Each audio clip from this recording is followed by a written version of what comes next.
All right, Sean Callahan here with Nebraska defensive line coach Terrance Knighton. We're here at Houston Christian for day 2 of the Texas Satellite Camps. Coach, this is your neck of the woods. This is where you kind of really focus a lot of your recruiting efforts. How valuable is an event like this for you? I think it's very valuable, and it just goes to show the trust that Coach Rule has in me, knowing that Houston has a lot of athletes, a lot of big skill guys, a lot of fast kids. Like I said, one of the best, track areas in the country, breaking high school records and all those things. So a lot of talent here, a lot of schools, and, it's definitely a place that you have to make sure that you show-faced and do a great job recruiting and pull guys out of Houston, because if you're going to recruit Texas, you got to recruit Houston. Yeah, a year ago, you guys signed a number of Houston area guys. You found one of those players, Braylon Prude, at this very event.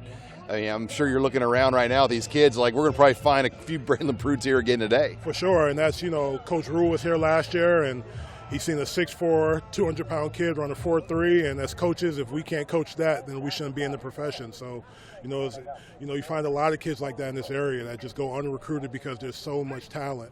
You know what I mean? So it's important that we go to these camps and, some of the smaller schools and not the big mega camps, and make sure that we do our homework. Yeah, and this is the second year in a row you've done the Belton to Houston swing, and it feels like this is going to be a part of your formula every year. Is this kind of something that you guys get a lot out of, doing this every year now? For sure, and we just want to make sure we don't have any stones any stones unturned, and it also helps those schools. Knowing the layout of college football, and if a school here is Nebraska going to be there, it's going to bring more kids, and that's just a hats off to Coach Rule and the history that he's had in Texas and the relationship that he has with these head coaches, and it works hand in hand. When we have camps in Nebraska, we invite these schools up, and they come up, and they also find talent in Nebraska, because there's a lot of kids that go unrecruited in Nebraska, and there's a lot of talent there, so it works hand in hand. Now, I'm going to test your knowledge on the schedule. Did you know that you play Houston Christian in 2025? No idea. All I'm focused on is getting back tomorrow and make sure our guys are at the weight room on time, and we get our field work in, get our end in, and just taking it a day at a time. Yeah, you look at the guys arriving to campus. I mean, you had the rest of your freshman players arrive. Who were some of the guys that just got here that you're excited to work with? Yeah, well, up front, Keona Davis, obviously coming in, a big kid, 6'5", 250. A kid who was a late bloomer. The defensive lineman opposite of him was a national recruit, and turned on the tape one day and said, "No, who's this other kid?" And he comes from a great family. He's doing a great job, and obviously Ashton Murphy got there mid-year, and is a kid who's put on 20 pounds.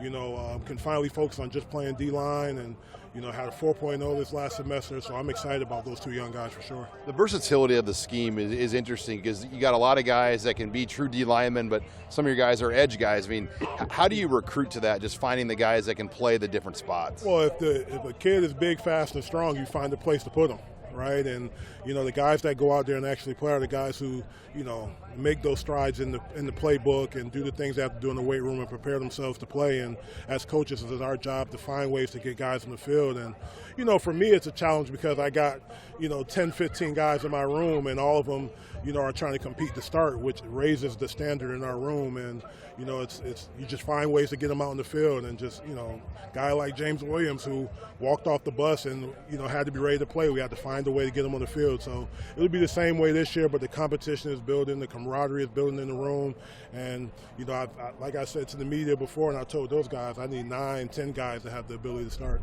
Yeah, you're scheduled this year, too, with 4 straight home games to start. How nice will that be that you don't have to worry about a travel roster yet, and you might be able to play a lot more guys early in the year? Yeah, I don't even talk about that with the front. I just, when the ball is put on the ground, the center has his hand on the ball. It doesn't matter where you're playing, and whenever we step on the field, that's our turf.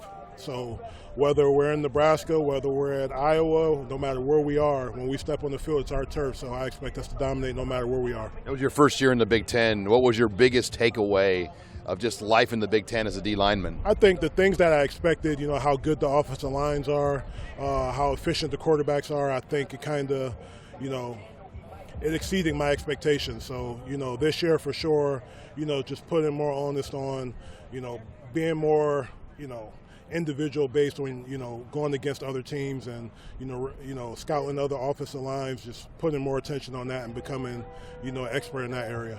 Well, Coach, hopefully you find some time when camps are over to get away. I know June's a very, very busy month for you. Yeah, I'll find some time, and like I said, this is the most important part of our year because this is when we'll find our future. So for us, we just want to focus on right now and recruiting our guys, and even when we have time off, it's not really off. So right now, I'm just focused on doing what I have to do, taking care of the guys back in Nebraska, and just finding that next group of guys is going to keep our program being elite. Well, Coach, great seeing you down here in Texas. Thank you. Appreciate y'all for coming. All right, thanks to Terrance Knighton for joining us here in Houston.